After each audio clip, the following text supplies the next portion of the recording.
Hello, dear bankers. I, Purva, welcome you all to this Editabs platform. So, if you are preparing for JIB November 2026, this series JIB Target से 50 is a perfect series for you. Because यहाँ पर contents को इस तरीके से cover किया जा रहा है कि आपके सिलेबस के most important topics जो हैं वो अच्छे से कवर अप हो जाएं. और अगर आप इस सीरीज़ के कंटेंट को अच्छे से वॉच करते हैं, रिविजन करते हैं, प्रैक्टिस करते हैं, तो आप आसानी से JIB में 50 मार्क्स स्कोर कर पाएंगे. राइट. आज हमारा AFM में लेक्चर नंबर 38 है. We are going to discuss about lease financing. Before starting the topic I would like to tell you कि जैसे जैसे अटेम्प्ट नज़दीक आता जा रहा है वैसे वैसे आपके लिए एक स्ट्रक्चर्ड कोर्स के थ्रू प्रिपरेशन करना ज़रूरी होता जा रहा है. अब स्ट्रक्चर्ड कोर्स कहाँ से मिलेगा? For that you can join the EduTap master course. Master course एक ऐसा फुल फ्लेजेड कोर्स है जहाँ पर आप कंटेंट प्रिपरेशन से लेकर कंटेंट रिविजन तक सारी तैयारी एक ही जगह पर कर सकते हो. यहाँ पर आपको मिलेंगी detailed concept classes, live crash course वाली लाइव क्लासेस भी मिल जाएंगी, IIBF की बुक के हिसाब से बनाए गए कंसेप्ट नोट्स मिल जाएंगे, प्रीवियस ईयर क्वेश्चन मिल जाएंगे, चैप्टर वाइज और फुल लेंथ मॉक टेस्ट भी आपको इसी कोर्स में मिल जाएंगे. तो सारी तैयारी पक्के वाली एक ही जगह पर होने वाली है यूजिंग द मास्टर कोर्स.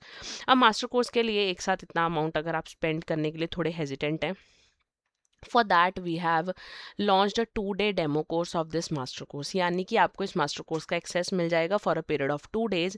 तो 2 days में आप एक एजम्पशन ले सकते हैं कि किस तरीके से कोर्स में आपको कंटेंट प्रोवाइडेड है, क्या क्या टीचिंग लेवल है आपका, किस तरीके से मॉक टेस्ट गिवन है. तो आपको एक इंसाइट मिल जाएगा जिससे आप अपना final decision of buying the master course बना सकते हैं. ठीक है. बाकी कोर्सेज के बारे में लेक्चर के एंड में डिस्कस करेंगे. अभी हम लीज फाइनेंसिंग की बात करते हैं. तो लीज अग्रीमेंट क्या होता है? देखो, अगर आपको एक प्रोडक्ट को यूज़ करना है, सपोजिंगली आपका बिजनेस है ABC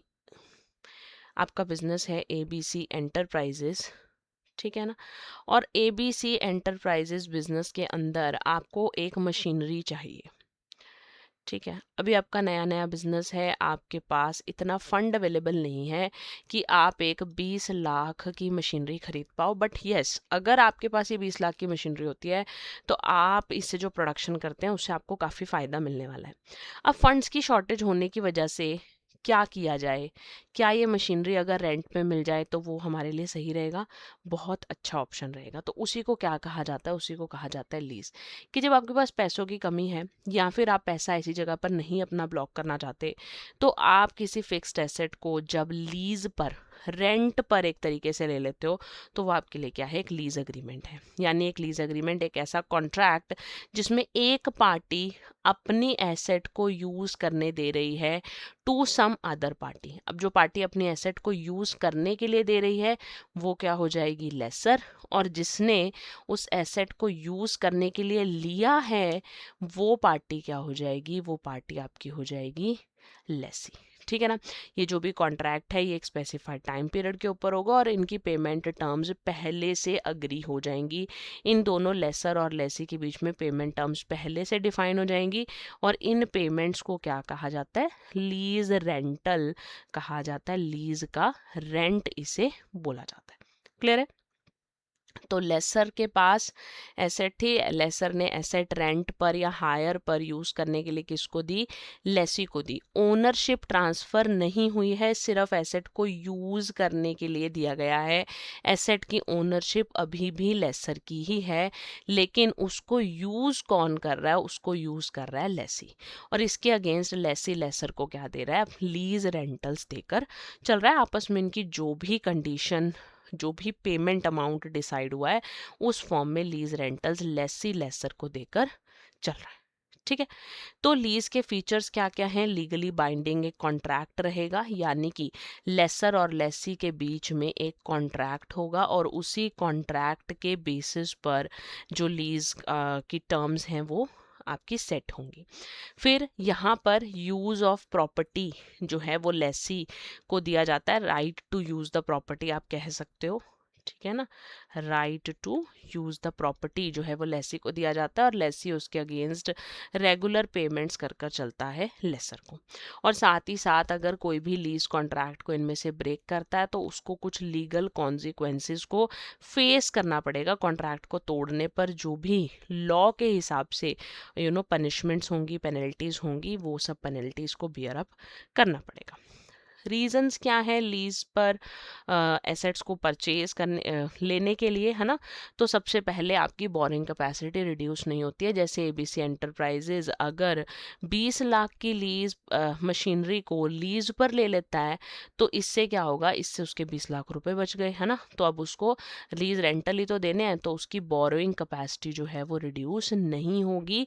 यानी कि जो भी एसेट इसने खरीदी, अब मान लो कि इसके पास पैसे नहीं थे, इसके पास दो ऑप्शन थे, या तो ये लोन लेता, ठीक है ना, और या फिर इसने एसेट को लीज पर लेना प्रेफर किया। तो अगर ये लोन लेता तो उसकी वजह से इसकी बोरिंग कैपेसिटी कम हो जाती, इसकी बैलेंस शीट में एक लायबिलिटी नजर आती। तो जो भी लीज अग्रीमेंट, लीज अरेंजमेंट के अंदर कोई ऑब्लिगेशन क्रिएट होती है वो आपकी बैलेंस शीट में एज अ डेट की तरह रिफ्लेक्ट नहीं की जाती है, और ना ही इससे कोई डेट इक्विटी रेशो पर फर्क पड़ता है। लेकिन अगर मैं फाइनेंस लीज की बात करूं तो अकाउंटिंग स्टैंडर्ड्स कहते हैं कि आपको एसेट की वैल्यू को बैलेंस शीट में दिखाना पड़ेगा। लीज दो टाइप की होती है ना, ऑपरेटिंग और finance lease.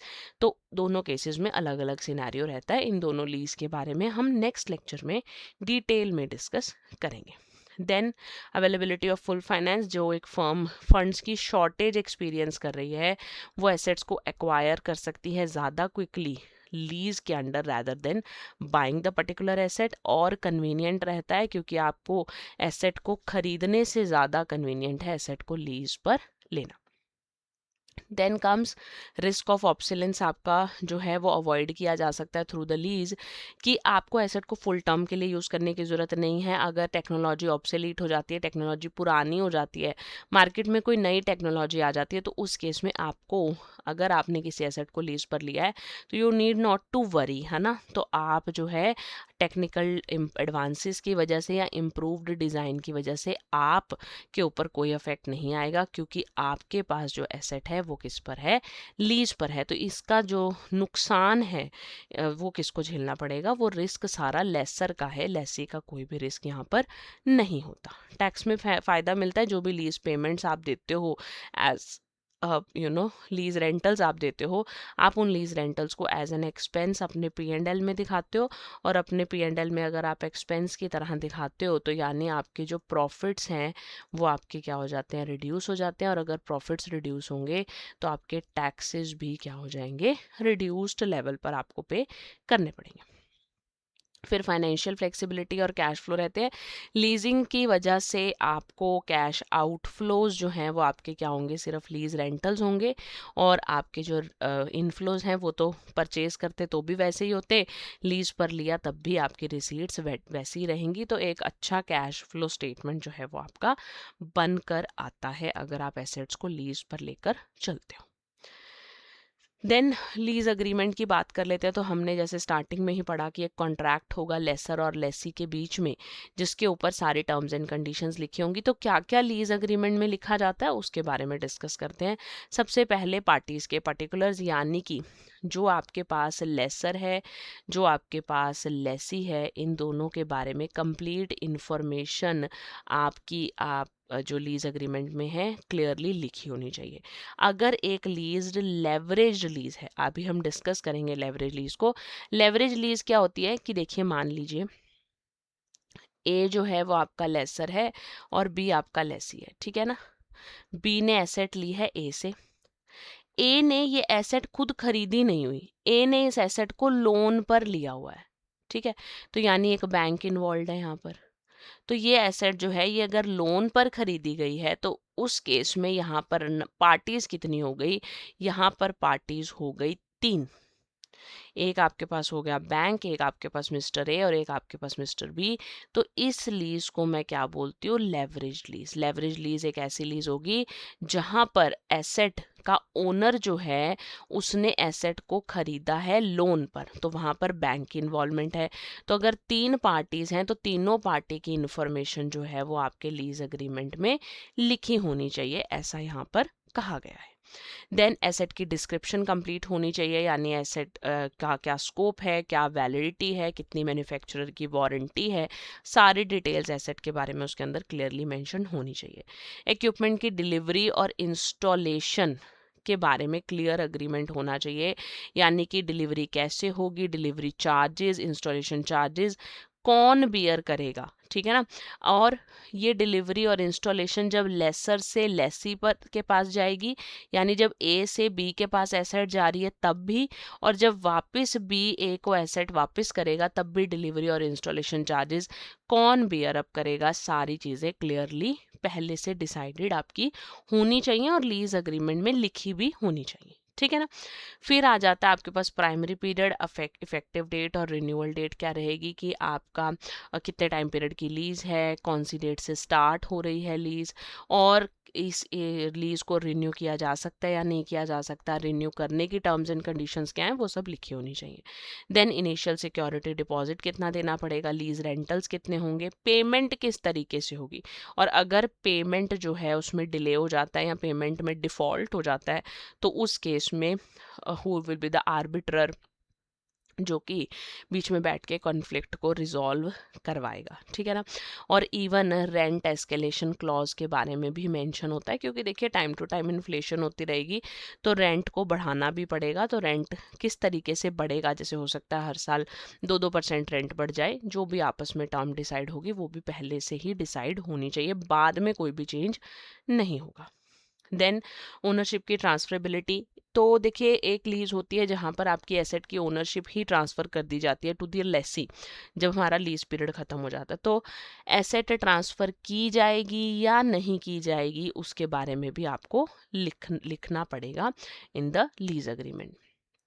Then repairs alterations के बारे में कि अगर रिपेयर और ऑल्ट्रेशन जो है वो करवानी पड़े तो who will bear the cost, which party is going to bear the cost for the repairs and the alteration, वो भी आपका क्लियरली मेंशन्ड होना चाहिए। देन इंश्योरेंस, गवर्नमेंट के ड्यूज़ वगैरह आपके जो हैं कॉस्ट, एसेट को इंश्योरेंस जो है वो कौन करवाएगा, कौन उसका खर्चा बेयर करेगा, कोई म्यूनिसिपल ड्यूज़ हैं, कोई प्रॉपर्टी टैक्सेस हैं, वो कौन पे कर कर चलेगा, ये भी मेंशन होना चाहिए। क्या इस एसेट को सब लीज किया जा सकता है या नहीं किया जा सकता, वो भी क्लियर होना चाहिए। देन अगर लीज एग्रीमेंट को कोई सरेंडर या टर्मिनेट करना चाहता है before the end of the lease period, तो क्या पेनल्टी आपको देनी पड़ेगी, वो भी आपको यहाँ पर पहले से डिसाइड कर कर चलना है, और किन सरकमस्टांसिस में एक पार्टी जो है वो एग्रीमेंट को टर्मिनेट कर सकती है, कितना नोटिस पीरियड होना चाहिए, कितना कंपनसेशन होना चाहिए, सब कुछ क्लियरली लिखा होगा। डिफ़ॉल्ट आर्बिट्रेशन की बात, जैसे मैंने आपको पहले बताया कि डिफ़ॉल्ट जब होगा तो डिफ़ॉल्ट होने के बाद who will be the arbiter जो इस डिफ़ॉल्ट को, कन्फ्लिक्ट को रिजॉल्व करवाएगा। Then comes different types of lease, तो लीज में आपके पास यहाँ पर कुछ अलग अलग टाइप की लीज आ रही है। सबसे पहले आ गई operating lease, then comes the finance lease, ये हम नेक्स्ट लेक्चर में डिस्कस करेंगे डिटेल में, ठीक है ना। उसके बाद हमारे पास आती है sale and lease back. Sale and lease back का क्या मतलब है, जहाँ पर एक एसेट, एक पार्टी उसको ओन कर रही थी, उसने उस एसेट को पहले बेचा और फिर उस एसेट को लीज पर ले लिया। जैसे मान लो ऐसे ले लेते हैं मोहन और सोहन, ठीक है ना। मोहन के पास एक एसेट थी, इसने इस एसेट को सोहन को क्या कर दिया, सेल कर दिया। अब ये एसेट का ओनर कौन बन गया, इस एसेट का ओनर तो सोहन बन गया, लेकिन मोहन ने इस एसेट को सोहन से फिर से ले लिया लीज पर। पहले एसेट को बेचा और फिर उसी एसेट को लीज पर ले लिया, तो वो क्या होगा मेरे लिए, सेल एंड लीज बैक की ट्रांजैक्शन होगी। Then comes the domestic lease, जब आपकी लीज जो है वो इंडिया के अंदर ही रहेगी, इंडियन बाउंड्रीज के अंदर ही आपके लेसर और लेसी दोनों रहेंगे, तो वो डोमेस्टिक लीज होगी। जहाँ पर आपके लेसर और लेसी इंडियन बाउंड्री से बाहर होंगे, दोनों में से एक भी अगर बाहर होगा तो वो आपके इंटरनेशनल या क्रॉस बॉर्डर लीज कहलाएगी। Then comes the direct lease. Direct lease का मतलब है लेसर जो है एग्जिस्टिंग एसेट को यूज कर रहा है या फिर वो उसको परचेज कर लेता है डायरेक्टली टू लीज इट, है ना। तो यानी कि जैसे नॉर्मल जो लीज होती है वो डायरेक्ट लीज में ही आती है कि अगर मैक्स कर लेते हैं, इसका नाम मैक्स है, मैक्स ने जो है शाम के साथ एक डील करी। तो यहाँ पर मैक्स के पास एसेट थी और मैक्स ने अपनी एसेट को यूज़ करने का राइट शाम को दे दिया, तो वो क्या है, डायरेक्ट लीज आपकी होगी। और लेवरेज लीज के बारे में हम बात कर चुके हैं। जब लीज की गई एसेट का जो ओनर है उसने उस एसेट को खुद बैंक से लोन वगैरह लेकर जो है खरीदा हुआ है, तो वो एसेट जो है वहाँ पर थ्री पार्टीज जो है वो इन्वॉल्व होंगी और उस लीज को क्या कहा जाएगा, उस लीज को लेवरेज्ड लीज कहा जाएगा। क्लियर है आपको different types. Then some different legal aspects related to leasing की जो भी लीज की डेफिनेशन है वो ट्रांसफर ऑफ प्रॉपर्टी एक्ट और इंडियन रजिस्ट्रेशन एक्ट के अंडर कवर्ड है। ठीक है, ट्रांसफर ऑफ प्रॉपर्टी एक्ट और इंडियन रजिस्ट्रेशन एक्ट के अंडर सारी लीजेस कवर्ड नहीं है, सिर्फ प्रॉपर्टी की लीजेस यहाँ पर कवर्ड है। ठीक है ना। अगर कोई भी इक्विपमेंट को लीज करना है तो हमें इक्विपमेंट को लीज करने के लिए इंडियन कॉन्ट्रैक्ट एक्ट के प्रोविजंस को फॉलो करना पड़ेगा, ऐसे प्रोविजंस जो आपके बेलमेंट से रिलेटेड हैं। अब आपका काम ये क्या है, आपने पीपीपी में बेलमेंट के बारे में पढ़ा हुआ है, तो आपको मुझे ये बताना है व्हाट इज बेलमेंट। कमेंट्स में आप मुझे लिखकर बताएंगे व्हाट इज बेलमेंट और इनमें जो पार्टीज इन्वॉल्व होती हैं उन्हें क्या कहा जाता है। ठीक है ना। सो अगर कोई सेपरेट लॉ नहीं है इक्विपमेंट लीजिंग का, तो उस केस में इंडियन कॉन्ट्रैक्ट एक्ट के प्रोविजंस जो हैं वो एप्लीकेबल होंगे और इस एक्ट के हिसाब से जो भी लेसर और लेसी हैं इनकी ऑब्लिगेशंस बिल्कुल सेम रहेंगी जैसे बेलर और बेली की होती हैं। देन लीज ट्रांजेक्शन्स के ऊपर जीएसटी लगेगा। Section 7 of the CGST act 2017 कहता है कि सप्लाई की जो डेफिनेशन है, सप्लाई की डेफिनेशन में sale, transfer, barter, exchange, licence, rental, lease और डिस्पोजल भी इंक्लूडेड है। तो अगर लीज सप्लाई की डेफिनेशन में इंक्लूडेड है यानी कि वो क्या है, वो आपका टैक्सेबल होगा। और टैक्स पर्सपेक्टिव से आपकी लीज चाहे फाइनेंस लीज है चाहे ऑपरेटिंग लीज है उसमें कोई भी फर्क नहीं रहेगा। आपको अगर आपकी कोई लीज इंडस्ट्रियल प्लॉट से रिलेटेड है जो कि state government industrial development corporation या अंडरटेकिंग ने आपको इंडस्ट्रियल यूनिट या फिर एग्रो मशीनरी वेकेंट लैंड के लिए लीज किया गया है, तो वहाँ पर आपको नील रेट के हिसाब से टैक्स देना पड़ेगा यानी 0%। और जो जीएसटी आपका लीज ट्रांजेक्शन्स पर लगेगा वो इस तरीके से लगेगा जिस तरीके से नॉर्मली गुड्स और सर्विसेज के ऊपर लगता है। तो मान लीजिए आपने एक प्रोडक्ट को, गुड को किसी को लीज पर लिया, तो उस गुड के ऊपर अगर जीएसटी नॉर्मली लगाना होगा, जितने परसेंट जीएसटी उस पर नॉर्मली लगेगा उतना परसेंट ही उसके ऊपर लीज के केस में भी जीएसटी लगेगा। ठीक है ना। फिर इनकम टैक्स की इम्प्लीकेशन की बात करें तो अगेन इनकम टैक्स भी कोई डिफ्रेंशिएशन नहीं करेगा between the finance lease and the operating lease. ठीक है ना। लेसर के लिए टैक्स इम्प्लीकेशंस क्या रहेंगी कि लेसर जो है वो डेप्रिसिएशन क्लेम कर सकता है क्योंकि लेसर जो है वो एसेट का ओनर है। ठीक है ना। तो एसेट का ओनर है तो इसके ऊपर डेप्रिसिएशन भी कौन क्लेम करेगा, लेसर क्लेम करेगा। सारे लीज रेंटल्स के ऊपर इस लेसर को टैक्स देना पड़ेगा क्योंकि ये लीज रेंटल्स उसके लिए एक इनकम की तरह है। और अगर मैं लेसी की बात करूं तो लेसी लीज एसेट के ऊपर तो डेप्रिसिएशन को क्लेम नहीं कर सकता, लेकिन sale and lease back transaction के अंदर वो डेप्रिसिएशन क्लेम कर सकता है और एक्सपेंसेस की तरह ये लीज रेंटल्स को दिखाएगा यानी अपनी टैक्स लायबिलिटी को रिड्यूस कर लेगा। Then leasing as a financial decision, एक पर्सन को के पास दो ऑप्शन है, वो फंड्स को फिक्स कॉस्ट पर बोरो करे और फिर एसेट को खरीदे यानी लोन पर एसेट को खरीदे, या फिर किसी एसेट को लीज पर लेकर उससे लीज रेंटल्स जो हैं उसके पे करता रहे। तो इसके पास डिसीजन है कि इसको एसेट को बाय करना चाहिए या फिर इस एसेट को लीज करना बेटर डिसीजन रहेगा। तो इस डिसीजन मेकिंग के लिए कुछ मेथड्स को वो यूज़ कर सकता है। ही और she can use the NPV method, IRR method या equal loan amount method according to the situation. ये अपने जो भी इसको डिसीजन लेना है उसके लिए इन मेथड्स को फॉलो कर कर he can make a decision of buying the asset और लीजिंग द एसेट। ठीक है ना। तो this comes to be your summary sheet for today's class जो हमने आज टॉपिक डिस्कस किए। नेक्स्ट क्लास में हम लोग ऑपरेटिंग और फाइनेंशियल लीज के बारे में बात करेंगे। क्वेश्चन नंबर 1 देख लेते हैं। Consider the following statement regarding leasing. Leasing can enable a firm to acquire an asset without purchasing it outright. बिल्कुल ठीक बात है। लीजिंग की वजह से फाइनेंशियल फ्लेक्सिबिलिटी आती है, ये भी ठीक है। Leasing completely eliminates the firm's obligation to make payments and leasing can help a firm match cash outflow with the revenue receipt. तो कौन सी स्टेटमेंट्स आपकी करेक्ट रहेंगी? आपकी first, second and fourth statement आपकी करेक्ट रहेगी, यानी कि आपके पास एसेट को एक्वायर कर सकते हो आप बिना परचेज किए, फाइनेंशियल फ्लेक्सिबिलिटी आती है, और आप अपने कैश आउटफ्लोज को रेवेन्यू रिसीट के साथ मैच कर सकते हो। फर्म की कोई ऑब्लिगेशन थोड़ी खत्म हो जाती है, लीज रेंटल्स तो आपको पे करने ही करने हैं ना, तो ये वाली स्टेटमेंट आपकी क्या रहेगी? इनकरेक्ट रहेगी। क्वेश्चन नंबर 2, एक ऑपरेटिंग लीज एग्रीमेंट के अंदर obligation created is not reflected as debt in the balance sheet. तो इसका मतलब जो हमारी डेट इक्विटी रेशो है वो डिटोरिएट नहीं होगी। And in the absence of a separate law specifically governing equipment leasing in India, which provisions may be constructed to apply to equipment leasing contracts.